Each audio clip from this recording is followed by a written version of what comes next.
সেই রাত্রে রাজা মার্ক সমস্ত সভাসদ এবং অভিজাত রাজপুরুষদের ডেকে পাঠালেন। ঘুম চুকে সবাই উঠে আসতেই রাজা বললেন, আপনারা শুনুন তৃস্তান কি লিখেছে। মুন্সি, পড়ে শোনাও তো চিঠিটা। সভাসদরা মাঝরাত্রে এক কাণ্ড দেখে অবাক। পৌর রাজার একই নবযুবকের মতো উৎসাহ।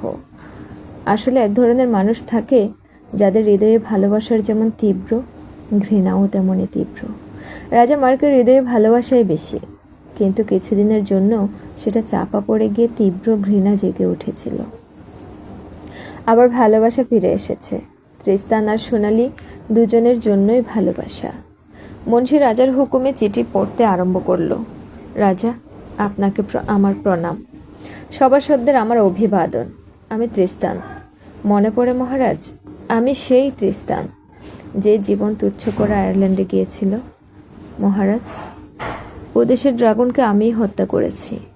ও দেশের রাজা তো আমার সঙ্গেই বিয়ে দিতে চেয়েছিলেন রাজকন্যাকে, কিন্তু আমি আপনার নাম করে গিয়েছিলাম বলে সেই রাজকন্যাকে আপনার হাতে তুলে দিয়েছি। কিন্তু আপনি নীচ লোকদের কথায় কান দিয়ে আমাদের সন্দেহ করতে শুরু করলেন। নীচ কুমন্ত্রণাদাতারা আপনার মনে ঈর্ষা ঢুকিয়ে দিল। সেই ঈর্ষা থেকে জন্মালো ক্রোধ। ক্রোধের বশে আপনি বিনা বিচারে আমাদের পুড়িয়ে মারতে চেয়েছিলেন। তখন ঈশ্বর আমাদের সহায় হলেন। ঈশ্বরের অনুগ্রহেই আমি উঁচু পাহাড় থেকে লাফ দিয়েও মরিনি।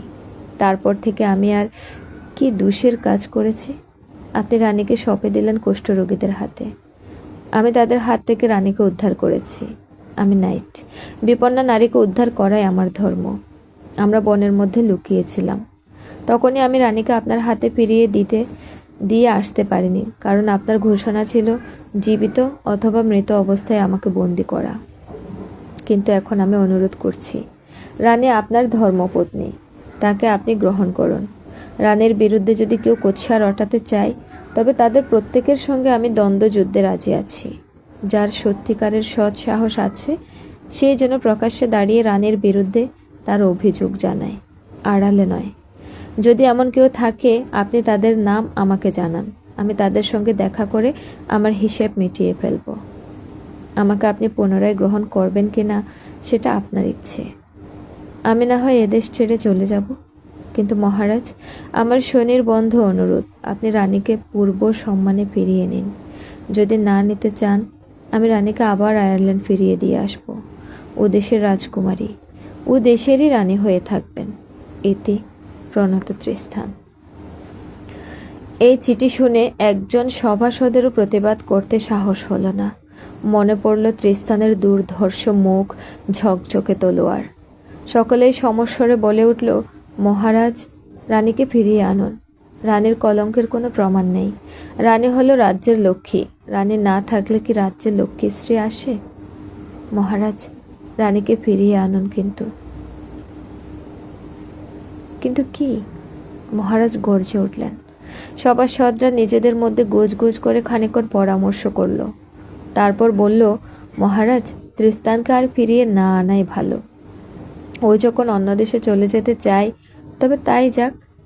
ও ফিরে এলে আবার হয়তো নানা কথা উঠতে পারে। মহারাজ বললেন, আপনারা আবার ভেবে দেখুন, রানীর নামে আপনাদের কোনো অভিযোগ আছে কিনা? কেউ তৃস্তানের সঙ্গে লড়াই করতে রাজি আছেন? সকলে বলল, না মহারাজ, রানীর নামে আমাদের কোনো অভিযোগ নেই।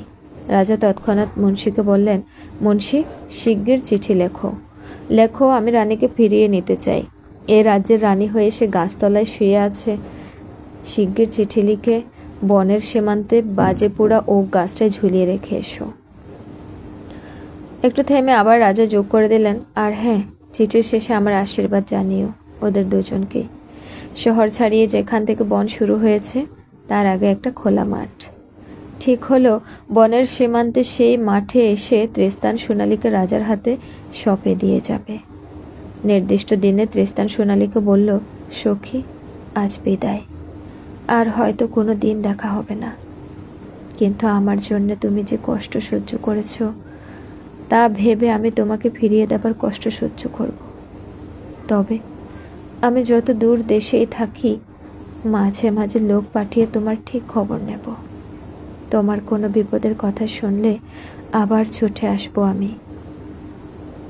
সোনালি কাঁদতে কাঁদতে ত্রিস্তানের বুকে মুখ গুজে বললেন, দুঃখ আমার, তুমি আমার জন্য আর কত দুঃখ সইবে। ত্রিস্তান, আমার এই সবুজ পাথরের আংটিটা তুমি নাও। যদি তোমার কাছ থেকে কোনো লোক এসে আংটি দেখায়, আমি তার সব কথা বিশ্বাস করব। সে যদি তোমার সঙ্গে দেখা করতে বলে আমায়, রাজপুরীর 1000টা দেয়ালও আমায় আটকাতে পারবে না। আমি পৃথিবীর শেষ প্রান্তে গিয়েও তোমার সঙ্গে দেখা করব। ত্রিস্তান কোনো কথা বলতে পারল না। সোনালির মুখখানে উঁচু করে তুলে সে চুম্বন করল, বহুক্ষণ, যেন সে চুম্বন আর শেষ হবে না। তারপর সেই রকম আলিঙ্গনে আবদ্ধ অবস্থাতেই ওরা নীরবে বসে রইল কিছুক্ষণ। একটু পরে বাইরে শুনতে পাওয়া গেল ঋষি অগরুর গলার আওয়াজ। ঋষির হাতে কতগুলো দামি সিল্কের পোশাক, মুক্তোর গয়না। লজ্জিত মুখে ঋষি বললেন, রানী, আমার কাছে কয়েক টুকরো সোনা ছিল। আমি সন্ন্যাসী মানুষ, আমার তো ওসব কোনো কাজে লাগে না, তাই ওগুলো বদলে তোমার জন্য কয়েকটা পোশাক নিয়ে এসেছি। তুমি রাজরানী, এই ছিন্ন কন্থা পরে কি করে যাবে রাজ সন্নিধানে? তাই যথাসম্ভব, জানি না অবশ্য তোমার পছন্দ হবে কিনা। মেয়েদের পোশাক পছন্দ করার অভ্যাস তো আমার নেই। কৃতজ্ঞতা রানীর চোখে জল এসে গেল। তিনি ছুটে এসে ঋষির পায়ে পড়ে কাঁদতে লাগলেন। এদিকে রাজা পাত্র মিত্রদের নিয়ে উপস্থিত হয়েছেন সেই প্রান্তরে। হাজার হাজার লোকও ছুটে এসেছে খবর পেয়ে। জমিদার দিনাসু রাজার উপর রাগ ভুলে আবার এসে হাজির হয়েছেন। প্রতীক্ষায় সবাই উদগ্রীব। কতদিন পর আবার ত্রিস্তানার সোনালীকে দেখবে, কিভাবে কোন রূপে তারা দেখা দেবে, সেই নিয়ে সকলের কৌতূহল। হঠাৎ বন থেকে বেরিয়ে এলো ত্রিস্তান আর সোনালী। রানী সুসজ্জিত, ত্রিস্তানের পরনে শতছিন্ন ময়লা পোশাক। ঘোড়ার পিঠে রানীকে বসিয়ে দীনভৃত্যের মতন ত্রিস্তান পায়ে হেঁটে আসছে। ত্রিস্তান রানীর কানে কানে বলল, সোনালী, আর হয়তো তোমার সঙ্গে কথা বলার সময় পাবো না। আমার শেষ অনুরোধ, কখনো যদি তোমাকে কোনো খবর পাঠাই, তুমি একটা উত্তর দিও। সোনালী বললেন, ত্রিস্তান, কেন বলছো ও কথা? তুমি যদি আবার কোনোদিন আমাকে ডাক পাঠাও, পৃথিবীর কোনো শক্তি, রাজবাড়ির 1000টা দেয়ালও আমাকে আটকে রাখতে পারবে না। তুমি তো জানো এ কথা। সোনালী, তোমাকে আর আমি ডাকবো না, আর কোনো দিন তোমাকে আমি রাজপ্রাসাদ থেকে বাইরে আনবো না।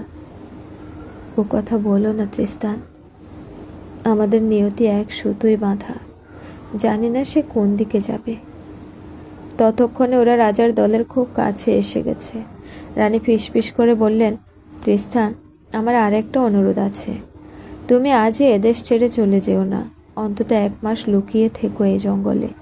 জানি না রাজা আমাকে কি চোখে দেখবেন। যদি তিনি এই ছলে ধরে নিয়ে আবার আমাকে শাস্তি দিতে চান, তখন তুমি ছাড়া আর আমাকে অপমান থেকে কে উদ্ধার করবে? যদি সেরকম কিছু হয়, আমি লোক পাঠাবো ঋষির আশ্রমে। আমার শেষ খবর শুনে তবে তুমি যেও। সোনালী, আমার শরীরে শেষ রক্তবিন্দু থাকতে তোমাকে কেউ অপমান করতে পারবে না। তোমার খবর না পেয়ে আমি নড়ব না, তুমি নিশ্চিন্ত থেকো। চিন্তা আমার কোনো দিন ঘুচবে না ত্রিস্তান। জানি না ভাগ্য আমায় কোন দিকে নিয়ে যাচ্ছে, কেনই বা আমি তোমাকে ছেড়ে যাচ্ছি। আমরা ভুল করছি না তো? চলো, এখনো আমরা আবার জঙ্গলে ফিরে যাই। ত্রিস্তান ম্লান হেসে বলল, না, তা আর হয় না। আর কথা বলার সময় নেই। ত্রিস্তান রাজার কাছে নতজানু হয়ে প্রণাম করল, তারপর জমিদার দিনাসকে। তারপর উঠে দাঁড়িয়ে ধীর স্বরে বলল, মহারাজ, এই আপনার রানীকে গ্রহণ করুন। গ্রহণ করে একে ফিরিয়ে দিন রানীর সমস্ত সম্মান। যদি রানীর বিরুদ্ধে কারোর কোনো অভিযোগ থাকে, আমি তা মুখে অথবা তরবারির সাহায্যে উত্তর দিতে প্রস্তুত। কেউ কোনো কথা বলল না।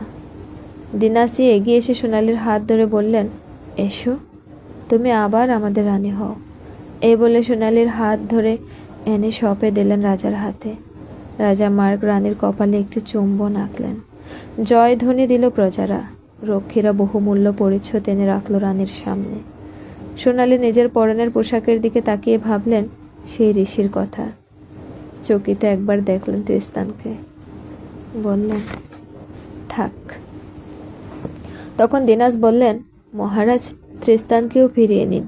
ত্রিস্তানের মতো বীর আপনার রাজ্যের গর্ব। ত্রিস্তানের সব উপকারের কথা আপনি ভুলে গেলেন। রাজা চাইলেন সভাসদদের দিকে। সকলেরই মুখে না লেখা আছে।